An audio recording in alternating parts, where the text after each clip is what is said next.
बोलती पुस्तके. ज्यांना वाचनाचा नाद, त्यांना बोलती पुस्तके घाली साद. आमचं चॅनल सबस्क्राईब करा आणि सबस्क्राईब करायला इतरांनाही सांगा.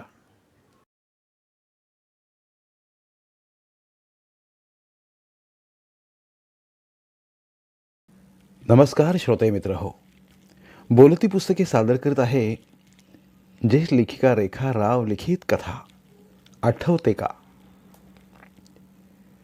बांद्रा कुर्ला कॉम्प्लेक्सच्या विस्तीर्ण मैदानावर भव्य सभामंडप उभारला होता.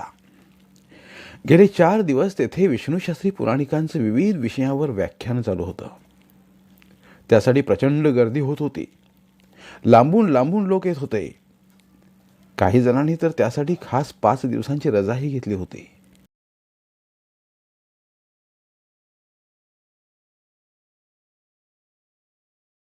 आकाशवाणी, दूरदर्शनच्या विविध वाहिन्यावरून त्यांचं अनेक वेळा व्याख्यान सादर व्हायचं. पण प्रत्यक्ष ऐकण्यात वेगळीच मजा यायची. त्यांचा तेजपुंज ओजस्वी चेहरा, मधुर वाणी, उत्स्फूर्तपणे आलेली साधी सरळ सोपी भाषा मनाला वेगळंच समाधान, आनंद द्यायची. आजच्या ताणतणावांच्या असुरक्षित जगात त्रस्त झालेल्या मनाला कुणीतरी हळुवार फुंकर घालून ते प्रसन्न उल्हसित करण्याची गरज आहे. ती गरज शास्त्रीबुवांच्या व्याख्यानाने, प्रवचनाने होते. रोजच्या जीवनातील उदाहरणं, प्रसंग तसेच रामायण, महाभारत, भगवद्गीता यातील संदर्भ, संत कवींची महाकाव्य याचा आधार देऊन जीवनातील गुंतागुंत सहजपणे ते सोडवितात. ते सांगता सांगता नकळत मनाला अध्यात्माची ओढ लावतात, मनाला हळुवारपणे फुलवितात. त्यामुळे त्यांच्या व्याख्यानाला प्रचंड गर्दी उसळते. कार्यक्रमाच्या 2-3 तास आधी येऊन लोक जागा राखून त्यांची वाट पाहत राहतात. माघ महिन्यातील पंचमी. सारं पटांगण लोकांनी तुडुंब भरलेलं. आज व्याख्यानाचा शेवटचा दिवस, त्यामुळे नेहमीपेक्षा जास्तच गर्दी झालेली. सभा मंडपाबाहेरही लोक व्याख्यान ऐकण्यासाठी गर्दी करून उभे होते. शास्त्री बुवा कुठेतरी ट्रॅफिकमध्ये अडकल्यामुळे अधिकच उशीर झाला होता.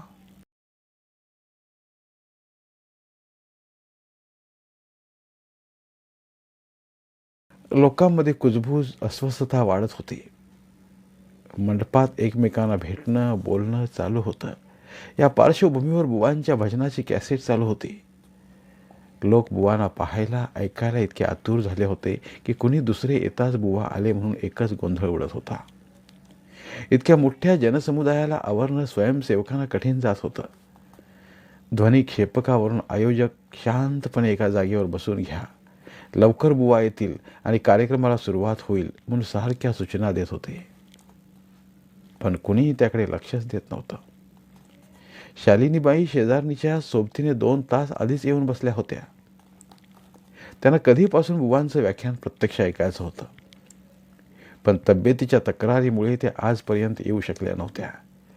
तसं त्यांनी दूरदर्शनच्या आस्था वाहिनीवर अनेक वेळा बुवांचं व्याख्यान ऐकलं होतं. पण प्रत्यक्ष ऐकण्याचं सुख घ्यायचं होतं. पेपरमध्ये व्याख्यानाची जाहिरात वाचल्यापासून त्यांनी या खेपेस नक्की जायचंच म्हणून मनाशी ठरवलं. पण एकटीने जायला नको वाटत होतं. वयाप्रमाणे आत्मविश्वासही गेला होता. मग लगेच निर्मलाला फोन करून आपण दोघी टॅक्सीने जाऊया म्हणून निरोप दिला होता. निर्मलाला अशा व्याख्यानात, कार्यक्रमात खूप रस होता. बहुतेक सर्व कार्यक्रमांना ती न चुकता जायची. 50 ओलांडलेली निर्मला चटपटीत होती. ती अगदी समोर सतरंजीवर बसली होती. शालिनीबाईंचं गुडघ्याचं ऑपरेशन झाल्यानं खाली बसता येत नव्हतं, म्हणून त्या मागे लावलेल्या खुर्चींच्या रांगेतील एका खुर्चीत निमूटपणे बसून होत्या. आजूबाजूला बसल्या बायकांचे निरीक्षण करीत त्यांचे बोलणे ऐकत होत्या. 80 ओलांडलेल्या शालिनीबाईंच्या तशा आरोग्याच्या तक्रारी बऱ्याच होत्या. ऐकायला कमी येत असलं तरी कानात नाजूक श्रवण यंत्र ठेवल्यामुळे ती समस्या दूर झाली होती. गेल्या वर्षी दोन्ही गुडघ्यांचं आणि रिप्लेसमेंटचं ऑपरेशन झाल्यामुळे व्यवस्थित काठीशिवाय चालता येत होतं. काही वर्षांपूर्वी दोन्ही डोळ्यांचे मोतीबिंदूचे ऑपरेशन होऊन डोळ्यात लेन्स बसवली होती. त्यावर चष्मा घातल्याने अधिक स्पष्ट व चांगलं दिसत होतं. त्यांच्या वयाच्या इतर बायकांची तुलना केल्यास त्यांचं आरोग्य खूपच चांगलं होतं. मुख्य म्हणजे त्यांचा जीवनाकडे पाहण्याचा सकारात्मक दृष्टिकोन. जोडीला त्यांची स्मरणशक्तीही जबरदस्त होती. त्या बाबतीत त्या नशीबवान म्हणायला हव्यात. त्यांना भूतकाळ तर आठवायचाच, पण वर्तमान काळातील गोष्टींचा विसर पडायचा नाही. योग्य आहार, शिस्तबद्ध आयुष्य, योगा, वाचन आणि सकारात्मक विचारसरणी यामुळं त्यांचं आरोग्य चांगलं टिकून होतं. घरात मुलगा व सून होती. दोघं मोठ्या पदावर सदैव कामात दंग. बऱ्याच वेळा कामानिमित्त बाहेरगावी दौऱ्यावर. दोन्ही नातू परदेशात शिकायला होते. त्यामुळे इतक्या मोठ्या प्रशस्त फ्लॅटमध्ये शालिनीबाई व त्यांच्याकडे अनेक वर्षांपासून काम करणारी नर्मदाबाई दोघीच असायच्या. डॉक्टरकडे किंवा इतर कुठल्या समारंभाला जायचे असेल तेव्हा मुलगा गाडी व ड्रायव्हर पाठवायचा. पूर्वी शालिनीबाई नातेवाईकांच्या लग्न, मुंजी इत्यादी सर्व समारंभाला आवर्जून जायच्या. पण अलीकडे त्यांना कुठे जाणे नकोसे वाटायचे.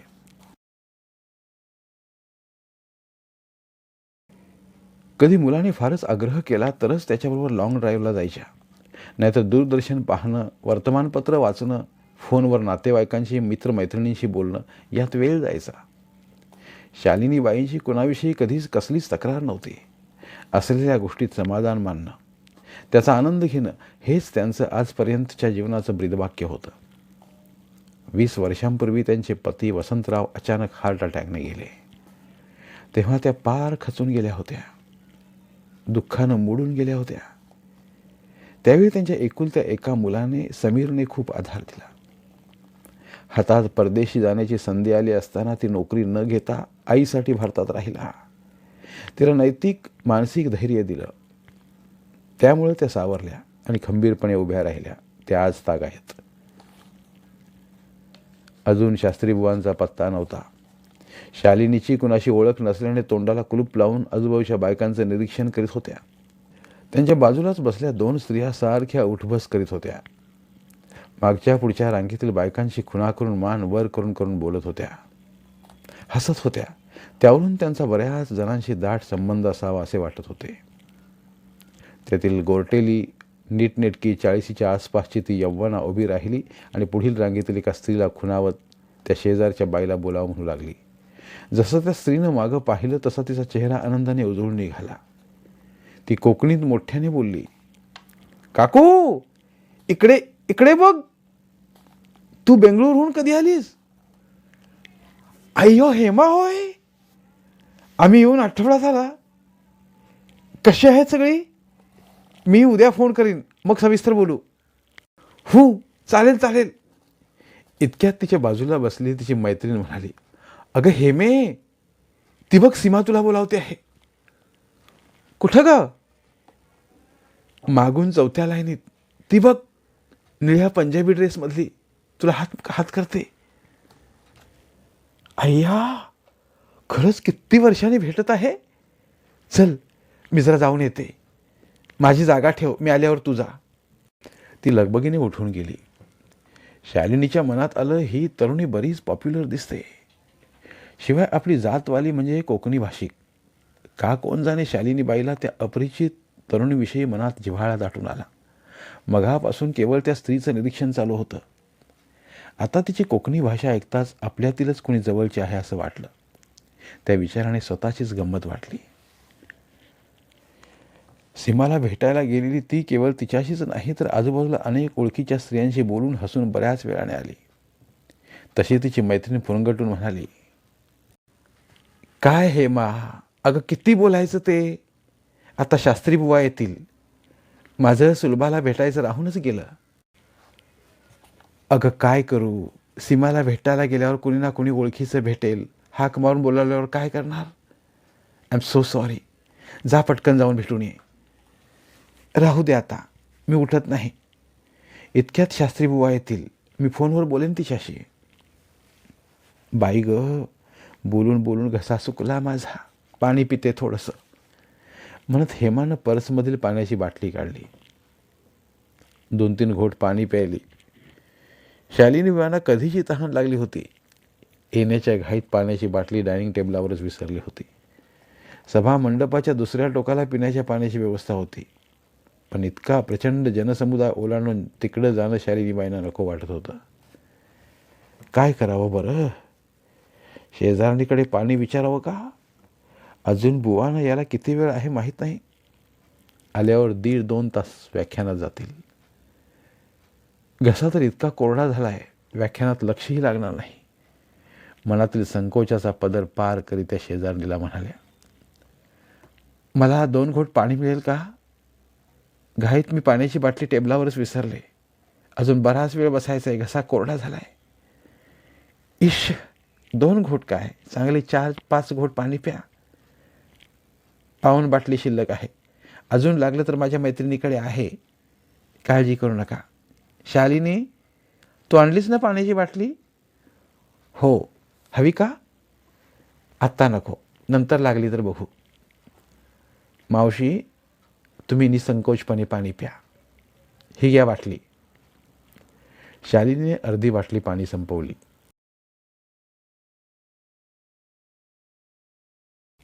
मग बाटलीचे बूच लावून परत देत म्हटलं, खूप खूप धन्यवाद. आज मला 4 घोट पाण्याचं महत्त्व कळलं. Thanks lot. हेमा, तुझं नाव हेमाच ना?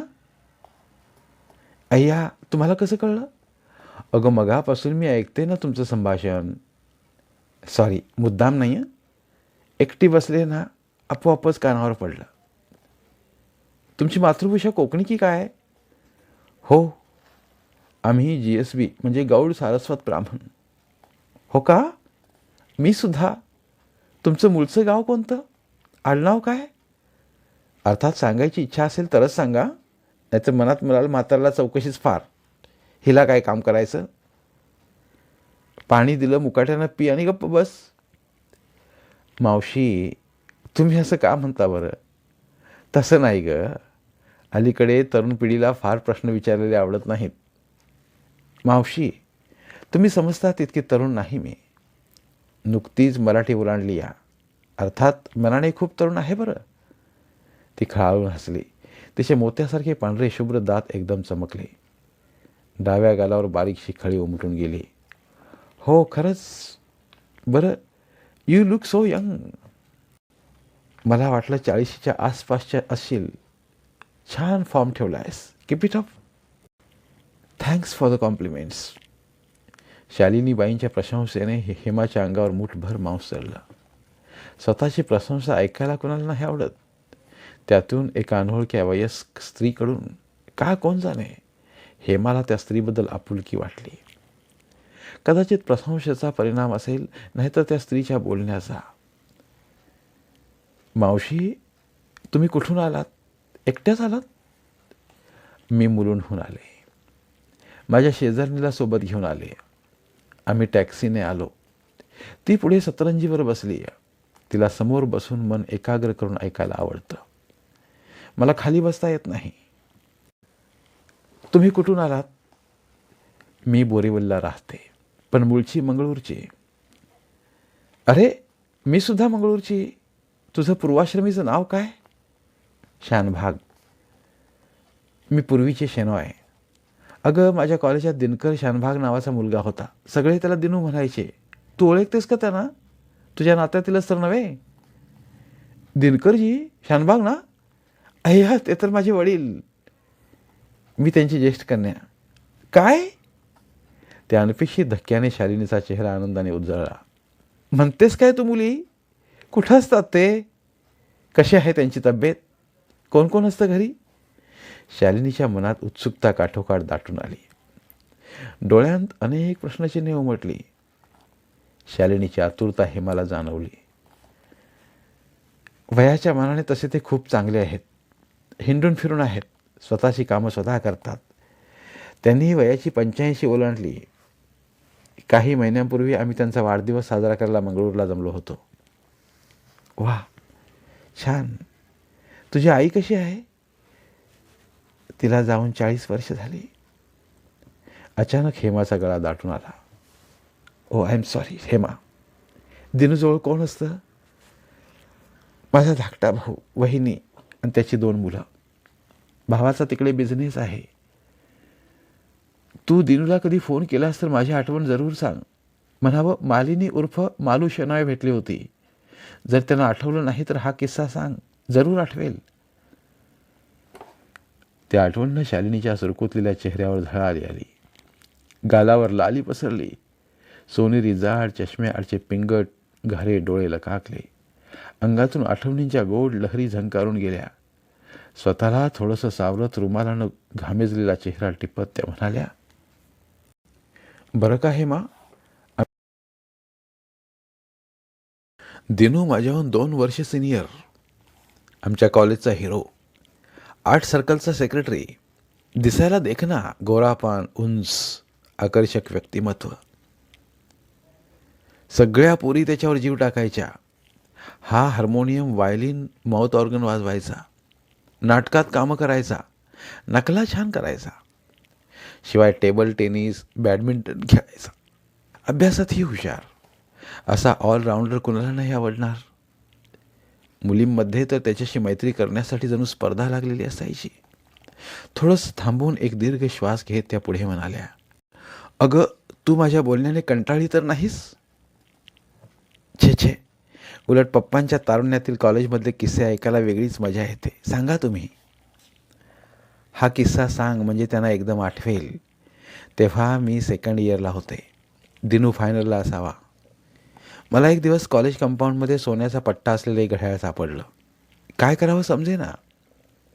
दिनू नेहमी उंची कपडे, नवीन नवीन घड्याळ घालून कॉलेजात यायचा. त्याचे वडील गंगाधर मोठे नामवंत वकील होते. त्यावेळी त्यांच्याकडे गाडी, बंगला होता, म्हणून मला वाटलं ते घड्याळ दिनूचंच असावं. मी त्याला ते द्यायला गेले. तसे हातात घेऊन उलटपलट करून नीट न्याहाळत तो म्हणाला, हे तर सोन्याचं घड्याळ आहे, पण माझं नाही. मग काय करायचं? मी भांबावून विचारलं. तसं तो म्हणाला, आपण कॉलेजच्या नोटीस बोर्डवर नोटीस लिहूया की मला एक घड्याळ सापडलं आहे, ज्याचा असेल त्यानं ओळख पटवून माझ्याकडून घेऊन जावं. चालेल? हो, न चालायला काय झालं? मी मान्य केलं. आम्ही दोघांनी नोटीस बोर्डवर नोटीस लावली. आमच्याच कॉलेजात शिकणारा जितेंद्र कनाकिया नावाचा गुजराती मुलगा होता. त्याचे वडील सोन्याचे श्रीमंत व्यापारी होते. त्यांनी त्यांच्या वाढदिवसाला सोन्याचे घड्याळ दिले होते. ते हरवले होते. तो दिनूकडे येऊन आपले घड्याळ हरवल्याचं सांगून त्याच्या खानाखुणा सांगितल्या. घड्याळाच्या पाठी जीके ही अद्याक्षरे ओरल्याचे सांगितले. दिनूनं ते सर्व पडताळून त्याला ते घड्याळ दिलं. त्याला इतका आनंद झाला की त्याने दिनूला एका मोठ्या हॉटेलात पार्टी देण्याचं ठरविलं. तेव्हा दिनूनं सांगितलं की खरं तर हे घड्याळ मालिनी शेनॉयला सापडलंय. तिने माझ्याकडे आणून दिलं. मग आम्ही दोघांनी नोटीस बोर्डवर लिहायचं ठरवलं. तेव्हा पार्टीची हकदार ती आहे, तिला थँक्स दे. अरे मित्रा, तुम्ही दोघे याचे बरोबर हकदार आहात. तेव्हा दोघेही जरूर या. वेळ आणि हॉटेल ठरले. त्याने आम्हा दोघांना त्याच्या कारमधून एका मोठ्या हॉटेलात जंगी पार्टी दिली. तेव्हा साऱ्या कॉलेजभर त्याचा खूप गवगवा झाला. फार प्रसिद्धी मिळाली. हे सांगता सांगता शालिनीचा आवाज दाटून आला. क्षणभर थांबून त्याने एक आंबला गिळला. हेमाच्या चोखंदळ नजरेनं हे सगळं बदल टिपले. तिच्या मनात आलं, 60-65 वर्षांपूर्वी ही आजी नक्कीच दिसायला सुंदर, स्मार्ट असणार. अजूनही आहे. तिचे व पप्पांचे काही होते की केवळ मैत्री? तिच्या डोळ्यांतील चमक, सुरकुत्यांमधील लाली वेगळंच काही सांगून जाते. आई कधी मूडमध्ये असल्यावर नेहमी म्हणायची, तुझे पप्पा कॉलेजचे हिरो होते, खूप मुली त्यांच्यावर जीव टाकून असायच्या. इतक्यात शास्त्रीबुवा आल्याची घोषणा झाली. सारा मंडप त्यांच्या घोषणाने दुमदुमून गेला. त्यांच्या जय जयकाराने निनादून गेला. त्यांच्या भजनाची कॅसेट बंद करून प्रत्येकाने त्याच्या जागेवर शांत बसावे म्हणून घोषणा करण्यात आली. शास्त्रीबुवांनी त्यांच्या खणखणीत आवाजात सुरुवातीची प्रार्थना म्हटली. उशीर झाल्याबद्दल सर्वांची क्षमा मागितली आणि व्याख्यानाला सुरुवात केली. आजचा विषय होता आनंदाचे देही आनंद तरंग. हल्लीचं जीवन कसं ताण तणावाने भरून गेलं आहे. त्यामुळे जीवनातला आनंद कसा हरवत चालला आहे हे वेगवेगळ्या उदाहरणांनी स्पष्ट करीत खरा आनंद कोणता, तो कसा मिळवायला हवा याचं अर्थपूर्ण विवेचन त्यांनी संत काव्य, सांस्कृतिक सुभाषितं, रामायण, महाभारत इत्यादीमधील प्रसंग संदर्भ देऊन महाकाव्य सांगून सुरेखरित्या समजाविलं. त्यांच्या ओजस्वी मधुर वाणीत सारा जनसमुदाय अकंठ बुडाला. त्या 2-2.5 तास कसे गेले कळलंच नाही. व्याख्यानाच्या शेवटी त्यांनी खणखणीत आवाजात भजन म्हणत सर्वांना त्या पाठोपाठ म्हणायला लावलं. हेमाचं सहज लक्ष गेलं तर खुर्ची रिकामी. तिला एकदम चटका बसल्यासारखं झालं. शेजारच्या खुर्चीवर बसल्या मालू मावशी कधी उठून गेल्या कळलंच नाही. मनाला चुटपुट लागून राहिली. त्यांचा पत्ता, टेलिफोन नंबर, त्यांचं लग्नानंतरचं नाव, आडनाव घ्यायचं होतं. सारंच राहून गेलं होतं. तिने भिरभिर त्या नजरेनं चहूकडं पाहिलं. त्या कुठेच दिसल्या नाहीत. भजन चालू असताना त्यांना शोधायला मध्येच उठून जाणं बरं दिसत नव्हतं. ती खुर्चीतच चुळबुळत राहिली. कार्यक्रम संपला तशी लोकांची बाहेर पडण्यासाठी एकच झुंबड उडाली. प्रत्येकाने गडबड न करता रांगेत सावकाश जावं म्हणून परत परत ध्वनिक्षेपणावरून सूचना देत होते. त्यामुळे हेमाला घाईनं बाहेर पडता येत नव्हतं. ती नजरेनंच त्यांना धुंडाळत राहिली. रांगेतून बाहेर पडताना मावशी कुठे दिसतात का याचा अंदाज घेत राहिली. पण ते अचानक कुठे व कधी गायब झाल्या समजलेच नाही. बोरिवलीला घरी पोहोचेपर्यंत हेमाला 2 वाजून गेले. लॅच उघडून ती आत आली तर घर सामसूम होतं. मुलं कॉलेज क्लासला गेली होती. मिस्टर कामावर गेले होते. डायनिंग टेबलावर बराच पसारा पडला होता. जेवण गरम करून ती जेवली. पसारा आवरला. मागचं झाकून ठेवलं. पंखा लावून गादीवर पडली तर मावशीने सांगितलेला किस्सा मनात परत परत घोळत होता. एकदा वाटलं लगेच मंगळूरला पप्पांना फोन लावावं व सर्व विचारावं. नंतर वाटलं आत्ताच नको, झोपले असतील, म्हणून ती तशीच पडून राहिली. झोप काही लागेना. अनेक आठवणी मनात पिंगा घालू लागल्या. तिच्या आईचे शब्द आठवू लागले. मूडमध्ये असली की ती म्हणायची, हेमे, तुझे पप्पा एकेकाळी कॉलेजचे हिरो होते. आर्ट सर्कलचे सेक्रेटरी, चांगले खेळाडू, कलावंत आणि दिसायला आकर्षक. मग काय, सगळ्या पोरी त्यांच्यावर जीव टाकायच्या, ओळख करून घेण्यासाठी धडपडायच्या. अजूनही हिरो आहेत बरं. पण तू कसा काय हा मोठा मासा गळाला फासलास? जादूबिद केलीस की काय? खट्याळपणे हेमाने विचारलं होतं. तशी मंद हसत ती म्हणाली होती, अगं, गळ टाकायला मी कॉलेजात गेलेच कुठे. तेवढी आमची परिस्थिती नव्हती आणि त्या काळात मुलींनी कॉलेजात जाऊन शिकायलाच पाहिजे असा विचारही नव्हता. मॅट्रिक झाली, खूप झालं. आता लग्न करून सासरी चला, असा सर्वसामान्य संकेत होता. मग कुठे भेटले पप्पा तुला? कांद्या पोह्याचा समारंभ कुठे झाला? भलती चावट व्हायला लागली तू. गोरी मोरी होत ती म्हणायची. तिच्या आणि आईत केवळ 17 वर्षांचंच अंतर असल्यामुळे त्या दोघी मैत्रिणीप्रमाणे वागायच्या. अम्मा, मग सांग ना पुढे काय झालं? मी फार उतावीळ झाले. एवढी भाजी फोडणी टाकते आणि सांगते. हेमी तिची पाठ न सोडता तिच्या मागे स्वयंपाकघरातच लुडबुडत राहायची. तिच्या मागे भुणभुण लावायची. मग तिने सांगितलं, तुझे आजोबा म्हणजे माझ्या पप्पांचे वडील व माझे बाबा लहानपणापासूनचे अगदी जिवलग मित्र. ती मैत्री त्यांचं लग्न झाल्यावरही टिकून होती.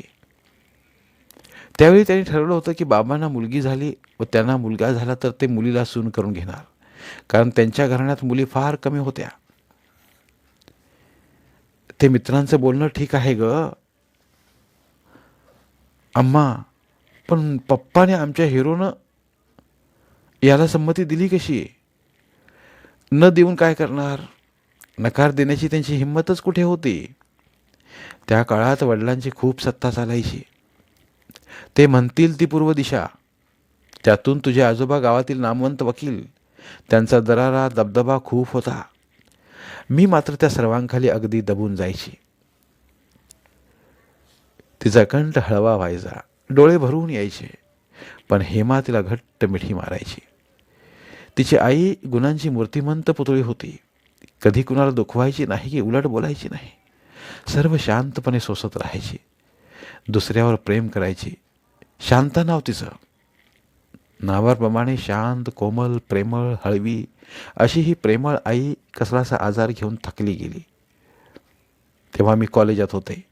माझी पाठची 3 भावंड शाळा कॉलेजात होती. पप्पा 50च्या आसपास असावेत. अनेकांनी त्यांना पुनर्विवाह करण्याचा सल्ला दिला. पण त्यांनी तो धुडकावून लावला. रामासारखे एक पत्नीव्रत राहिले. माझ्या लग्नानंतर पप्पांच्या विधवा आत्या घरी येऊन राहिल्या. त्यांनीच पाठच्या भावंडांना सांभाळले. विचार करता करता तिचा डोळा लागला. दारावरची बेल 2दा वाजली तशी ती दचकून उठली.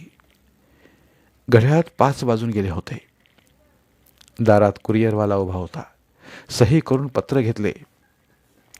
तोंडावर पाण्याचे हबकारे मारले तशी डोळ्यांवरची झोप गेली. केसांवरून कंगवा फिरवला. मग चहाचं आधण ठेवलं. गरमागरम चहा घेतल्यावर प्रसन्न वाटलं. मनात पुन्हा मालू मावशी डोकावली. आता मात्र उशीर न करता तिने लगेच मंगळूरला फोन लावला. वहिनीने घेतला. तिच्याशी अगळपगळ न बोलता सरळ विचारलं, पप्पा आहेत का तिकडे? अगं, आत्ताच महादेव त्यांना बागेत घेऊन गेला. काही काम होतं का? तासाभरानं येतील. काम असं काही नाही, अशीच तब्येतीविषयी चौकशी करायला फोन केला होता.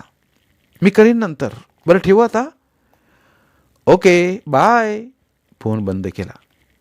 पप्पा नेमके यावेळी बाहेर गेले याची मनाला चुटपूट लागून राहिली. मनात मालू मावशी व पप्पांविषयी नको ते विचार भरकटत राहिले. मग तिने स्वतःच्याच मनाची समजूत घालीत म्हटले, मी उगाच भूतकाळाच्या गोष्टी का उकरत राहिले? संध्याकाळचा स्वयंपाक करायला हवा. गप्प बसेल ते मन कसलं? मनाच्या दोलायमान स्थितीत स्वयंपाकाची तयारी केली. घड्याळात 7 वाजून गेल्याचे पाहिले तसे तिने पुन्हा मंगळूरला फोन फिरवला. यावेळी महादेवनं घेतला. तेव्हा तिला जरा बरं वाटलं. त्याच्याशी संभाषण न वाढवता तिने म्हटलं, पप्पांना फोन दे. हॅलो. पप्पांचा खणखणीत आवाज कानावर पडला. तसा तिला आनंद झाला. ती उल्लसित होऊन म्हणाली, पप्पा, मी हेमा. हूं, बोल. आज कशी काय आठवण झाली?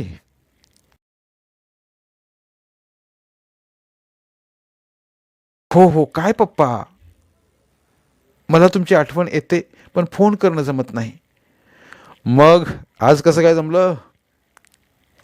त्याचं काय झालं, आज मी बांद्र्याला विष्णूशास्त्री पुराणिक यांच्या व्याख्यानाला गेले होते. तिथे मला तुमच्या कॉलेजातील मैत्रीण मालू शेनॉय भेटले. कोण मालू? कुठलं कॉलेज? असं काय करता पप्पा? तुम्ही मंगलोरला कॉलेजात होता तेव्हा तुमच्याबरोबर नाटकात काम करणारी मालिनी उर्फ मालू शेनॉय. असेल. मला आता नीट आठवत नाही. मला त्यांचं हे म्हणणं पटलं नाही, कारण त्यांची स्मरणशक्ती चांगली होती. ते उगाचच उडवाउडवीची उत्तरं देतात हे माझ्या लक्षात आलं. मग मी परत म्हटले, तुमच्या कॉलेजातला तो श्रीमंत मुलगा जितेंद्र कनाकी आठवतो का, ज्याचं सोन्याचं घड्याळ हरवलं होतं? ते मालूला सापडल्यावर तुम्ही दोघांनी नोटीस बोर्डवर नोटीस लावली होती, आठवतं? मग तो किस्सा सविस्तर सांगितला. त्यावेळी ते प्रकरण कॉलेजात किती गाजलं होतं हेही सांगितलं. तसं ते म्हणाले, हो का? असेल, मला नीट आठवत नाही. तीच पुनरावृत्ती केल्यावर मला राग आला. मी म्हटलं, पप्पा, तुमची स्मरणशक्ती ना इतकी वाईट नाही. न आठवायला काय झालं? मी जरा त्रासूनच म्हटलं. तसे ते पुढे म्हणाले, अगं, भूतकाळाच्या गोष्टी आठवून करायचं काय? त्या भूतकाळातच जमा झाल्या. बरं, ठेवू फोन? देवाजवळ दिवा लावायचा आहे. त्यांनी फोन ठेवला. मला समजलं, त्यांना नीट आठवतं, पण त्याविषयी बोलायचं नाही. त्यांना काही सांगायचं नाही. आठवत नाही हा एक बहाणा आहे. मग मीही मनाला समजावलं, आता त्या मालू मावशीला विसर आणि पुढच्या कामाला लाग. भूतकाळ हा विसरण्यासाठीच असतो. धन्यवाद. पुन्हा भेटूया एका नवीन कथेसह.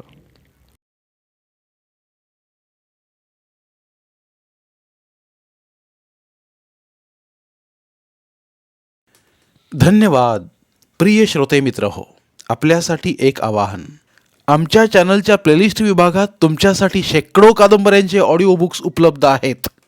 तिथे प्रत्येक कादंबरीचे सर्व भाग एकत्रित मिळतील. त्यामुळे सध्या सुरू असलेल्या क्रमशः कादंबरीच्या पुढील भागासाठी वाट पाहण्याची गरज नाही. तुमच्या वेळेनुसार तुम्ही संपूर्ण कादंबरी सलगपणे ऐकू शकतात आणि साहित्याचा आस्वाद घेऊ शकता. कृपया आमच्या चॅनलच्या होमपेजवर जाऊन प्लेलिस्ट चेक करा आणि तुमची आवडती कादंबरी निवडा. धन्यवाद.